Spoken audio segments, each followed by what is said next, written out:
On July 16, 1969, 3 crew members traveled to the moon on the 11th flight of the Apollo. After flying for 3 days, they finally reached the moon. A Mustang went out of the moon tank for the first time. That's why they became the first people on the surface of the moon. The distance between the moon and the Earth reached 38 million kilometers. In such a distant distance, how did the crew get to the surface of the moon? Next, we will analyze how Apollo 11 reached the moon from the Earth. 10, 9, ignition sequence start. 6, 5, 4, 3, 2, 1, 0, all in. July 16, 1969, 9:45. Apollo 5 was on fire. It was in the air at Kennedy Space Center in the United States. About 3 minutes later, the first rocket was separated. The second rocket was on fire. At this time, the altitude was about 67,000 meters. This altitude no longer needed to escape the west, so the escape tower was also separated at this time.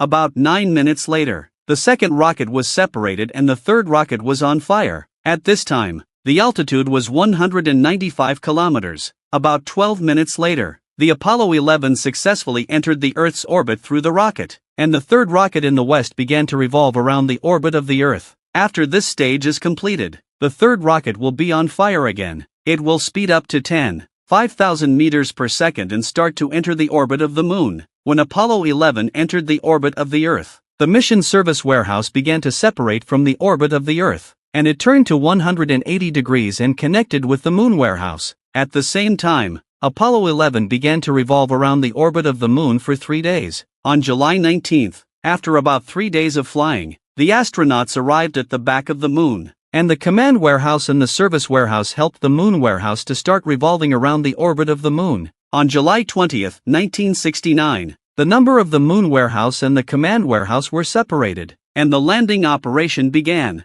A Mustang and Alderling flew on the orbit of the moon, and the altitude was gradually lowered. Then the landing of the moon warehouse began to land on the surface of the moon. Carl Linus remained in the command warehouse and continued to revolve around the orbit of the moon. On the afternoon of the 4th day,